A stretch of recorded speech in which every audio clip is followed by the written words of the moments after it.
Skip Bayless, did you know that LeBron James holds the NBA postseason record for the most game-winning buzzer beaters of all time? Yeah, because he. Hold on, wait. No. You said you got a countless amount of evidence where he didn't show up. I just told you he is the all-time leader. Yeah. Postseason record for the most game-winning buzzer beaters. Everyone watching the Lakers fall behind in this series thought they were seeing the end of an era. The internet was already calling it over, saying Father Time finally caught LeBron James, but they were focused on the wrong story completely.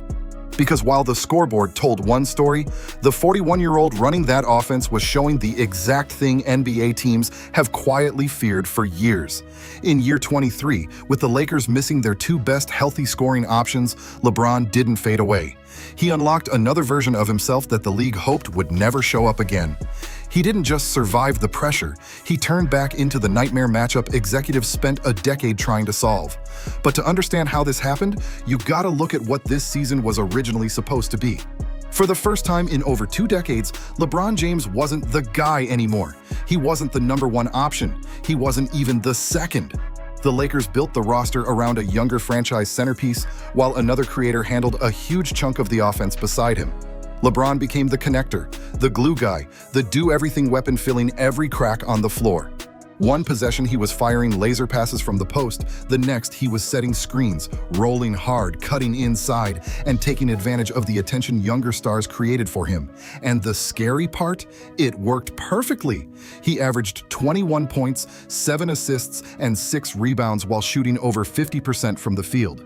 Not the flashiest version of LeBron, but maybe the smartest version ever. He wasn't hunting scoring crowns anymore. He was hunting another championship window while saving every bit of energy possible for the games that actually mattered. After all the miles on his body, more than basically anybody in league history, every move was calculated now. For once, the Lakers finally figured out the formula. LeBron wasn't carrying the whole machine anymore. He became the fuel inside it. The plan was simple: protect him during the season, preserve his body, and then unleash him once playoff basketball turned into pure survival mode. But that entire plan depended on one thing staying true: the stars around him had to stay healthy. Then April 2nd happened. A brutal loss against Oklahoma City suddenly turned into a disaster nobody saw coming. During the game, the Lakers franchise star went down with a hamstring injury serious enough to sideline him indefinitely. Then, on that same night, their secondary creator suffered an oblique injury too. Just like that, the entire structure collapsed in real time. 2 weeks before the playoffs, the Lakers suddenly had no reliable creators, no safety blanket, and no clear offensive engine outside of LeBron. Everything they built all season around keeping him fresh instantly disappeared. The role they carefully protected him from was suddenly staring him right in the face again. And now, there was only one question left: who was supposed to carry this team? What happened next shocked almost everybody outside that locker room. Fans expected to see a slower legend struggling to force his body through a role built for younger stars. A 41-year-old trying to play fast, physical playoff basketball against healthy teams with fresher legs. Houston entered the series as heavy favorites, and most analysts basically buried the Lakers before the opening tip even happened. But LeBron wasn't interested in playing the role people already wrote for him. There was supposed to be no way forward for the Lakers. No momentum, no healthy roster, barely any hope left at all. Most people thought this series would be over fast. Instead, LeBron James walked into Game 1 and started controlling everything like the last 20 years never even happened. 19 points, 13 assists. Calm, patient, completely in command. And suddenly, the Lakers didn't look like a team hanging on for dear life anymore. They looked dangerous. They jumped out to a 3-0 series lead while Houston scrambled trying to figure out what was happening. The Rockets fought back hard and stole 2 straight wins, making people think reality had finally kicked in. Then LeBron hit another gear nobody believed still existed. By the end of Game 6, he dropped 28 points and slammed the door shut on the series. 6 games against a fully healthy Houston squad. Without the Lakers franchise star, the Entire time. Without their secondary creator for the first 4 games, every advantage belonged to Houston, but none of it mattered once LeBron started dictating the pace possession after possession. And this wasn't some ceremonial veteran leadership run either. He wasn't standing in the corner watching others create. He was running the entire operation like a master chess player picking defenses apart in real time.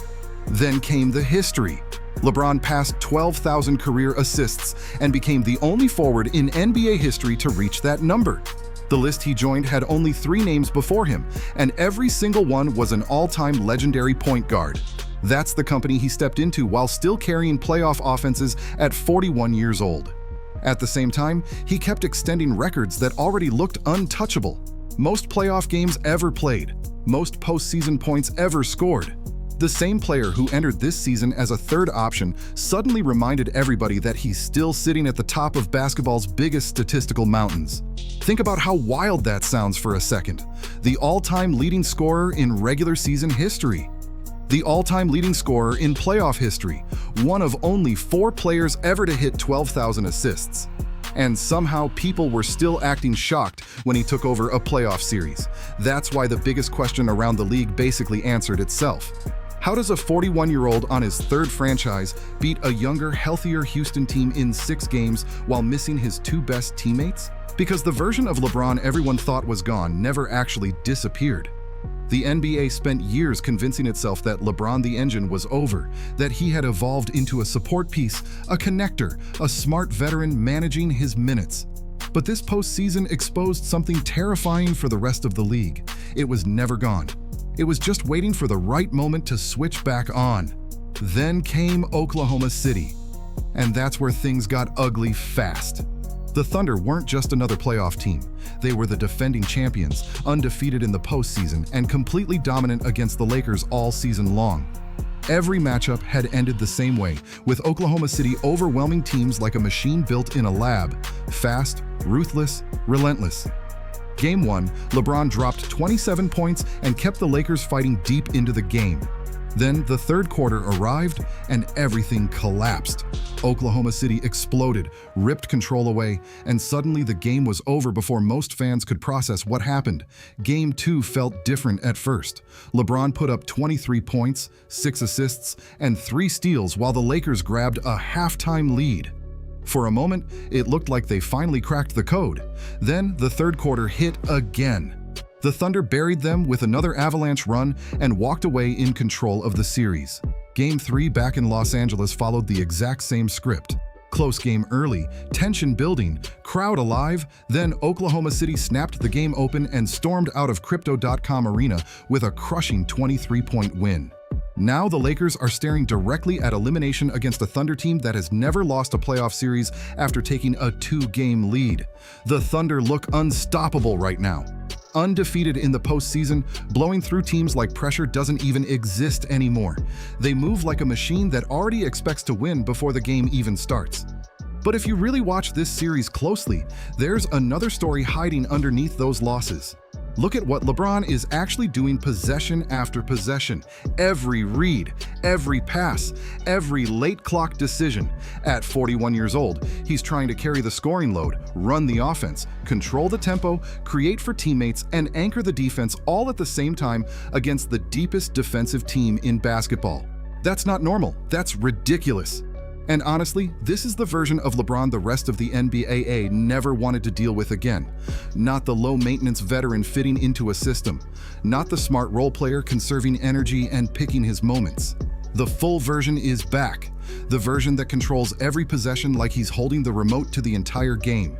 The version where every offensive set flows through him and every defense starts panicking the second he touches the ball. That's the player teams. Spent years trying to erase from the league. For over a decade, organizations built entire defensive systems just to force him out of rhythm. Coaches created complicated switch-heavy schemes to wall off driving lanes and make him work harder for every read. Teams hunted long defenders, bigger wings, smarter rotations, anything that could survive even a few possessions against him. Because guarding LeBron was never just about stopping one move. It was about surviving the constant pressure of him seeing everything before it happened. And now Oklahoma City is doing exactly what teams always dreamed of doing. They're throwing waves of defenders at him, forcing him to create everything himself, making him carry every responsibility possible. The crazy part? He's still doing it anyway. The Lakers might lose this series, they might even get swept completely. But inside those box scores and film sessions, every front office around the league is noticing the same terrifying thing all over again. LeBron still has everything. Not pieces of it, not random flashes, all of it. Because once you zoom out past this playoff run, past this season, and even past the Lakers themselves, the bigger picture gets hard to ignore. The NBA has spent more than 20 years trying to solve one problem: LeBron James. 2 straight decades of franchises building their identities around stopping him. Teams invented positionless defensive lineups to keep up with him. They built switch-everything systems because traditional coverages kept getting destroyed. They drafted bigger athletes, longer defenders, and smarter help rotations trying to survive his playmaking. Entire rosters were designed around one question: how do you stop somebody built like a freight train who also sees the court like an elite point guard? And when no strategy fully worked, the league started waiting for the one opponent nobody can avoid forever: time. The assumption became simple. If talent couldn't slow LeBron down, age eventually would. His body would wear down. The explosiveness would disappear. The miles would finally catch up. Teams thought time would finish what dynasties like the Warriors, Spurs, and Celtics couldn't fully finish themselves. Expectation around the league was that eventually somebody younger would inherit the throne simply because LeBron couldn't keep carrying this kind of burden forever.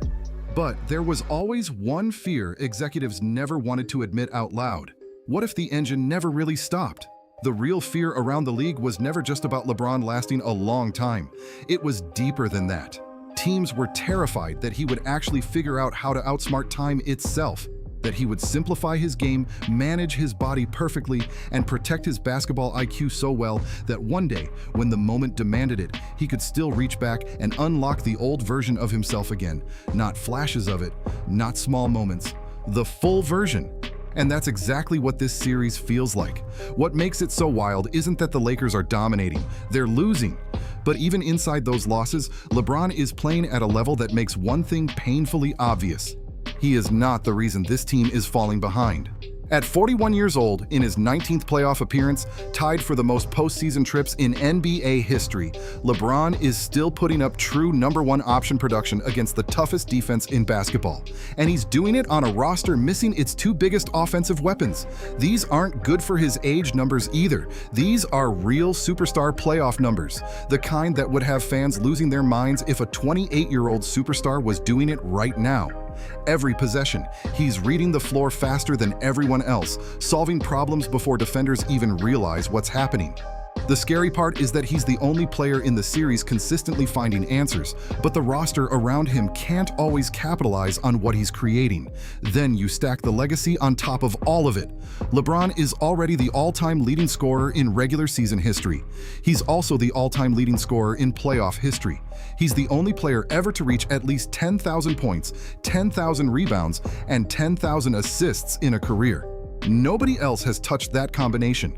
And now he's adding even more history while still competing deep into the postseason.